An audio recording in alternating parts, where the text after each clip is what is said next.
শোনো, ইন্না রোকা ওয়া তামাইমা ওয়া তিওয়ালা শিরকুন, জনগণকে জানিয়ে দিও ঝাড় ফুঁক শিরক, মাদুলি ঝুলানো শিরক, স্বামী স্ত্রী। আসসালামু আলাইকুম ওয়া রাহমাতুল্লাহি ওয়া বারাকাতুহু। আজ আমি আপনাদের সম্মুখে একটা বিষয় নিয়ে আলোচনা করব। বর্তমান সময়ে কিছু লামাযহাবী আহলে হাদিসরা বক্তব্য দিচ্ছে যে তাবিজ করা হচ্ছে শিরক, এবং তাবিজ যে ব্যক্তি, যে ইমাম সাহেব মসজিদে বিক্রি করবে, ওই ইমাম সাহেবের পিছনে নামাজ পড়া যাবে না।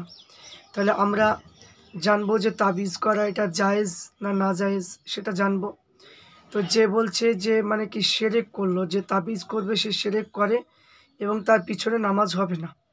তো এক কথায় উত্তর হলো যে আহলে সুন্নাত ওয়াল জামাত এবং ফুরফুরা শরীফের কিতাব অনুযায়ী আমরা দেখব যে তাবিজ করা হচ্ছে জায়েজ। কিন্তু অনেকে কমেন্ট বক্সে লিখছেন যে ফুরফুরা শরীফের কিতাব শুধু দেখালে হবে না, সহি দলিল বুখারী শরীফ হাদিসগুলো দেখাতে হবে।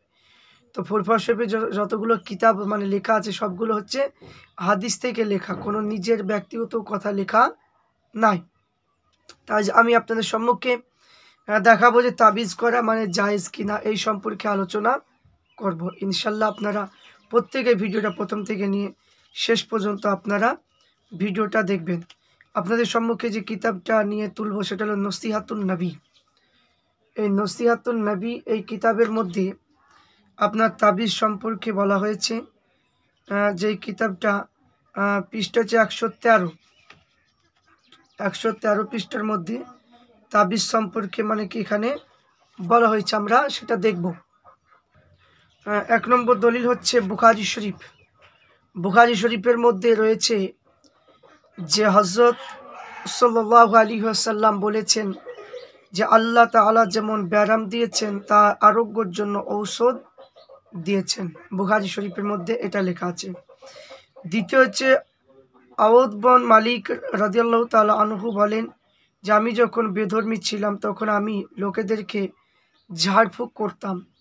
তো আমি ইসলাম অবলম্বন করার পরে আমি আল্লাহ রসুলকে এই বিষয়ে জিজ্ঞাসা করলাম, ইহাতে আপনার মত কি? তো আল্লাহ রসুল সাল্লাল্লাহু আলাইহি ওয়াসাল্লাম বলেছেন, তুমি আমার সম্মুখে উহা উপস্থিত করো, তবে এই ঝাড়ফুঁক কোনো ক্ষতি নাই, যাহাতে কোনো শিরকমূলক কথা বা কার্য যেন না থাকে। সহিহ মুসলিম শরীফ। তবে আল্লাহ রসুল বলেছেন, যে ব্যক্তি প্রতি মাসে সকালে 3 দিন পর পর মধু চাটিয়ে খাবে তার কোনো বড় ব্যাধি হবে না। সহিহ ইবনে মাজাহ। এবং একদা হযরত আবু হুরায়রা আল্লাহ রসুলকে বলেছিলেন বা শুনিয়েছিলেন যে কালো জিরা সমস্ত ব্যাধির ঔষধ, কিন্তু মৌত ব্যতীত ঔষধ ঔষধ যে এখানে মৃত্যু ব্যতীত কোনো যে এখানে যে কালো জিরাটা এমন একটা ওষুধ যে মৃত্যু ব্যতীত সমস্ত রোগের ওষুধ। বুখারী এবং মুসলিম শরীফ। তাহলে এখানে হযরত আয়েশা সিদ্দিকা রাদিয়াল্লাহু তাআলা আনহা বলেন যে কাউকে বদ নজর লাগলে আল্লাহ রসুল বলছে আমাকে ঝাড়ফুঁক করতে আদেশ দিতেন। বুখারী এবং মুসলিম শরীফ। তাহলে এখান থেকে বুঝতে পারলাম যে বুখারী শরীফ এবং মুসলিম শরীফ, ইবনে মাজাহ এবং যে এখানে সহিহ মুসলিম শরীফের মধ্যে এই যে 4টি হাদিস থেকে তাবিজের কথা বলা হয়েছে। তাহলে এখানে যে এখানে ঝাড়ফুঁক বা তাবিজের কথা এখানে বলা হয়েছে।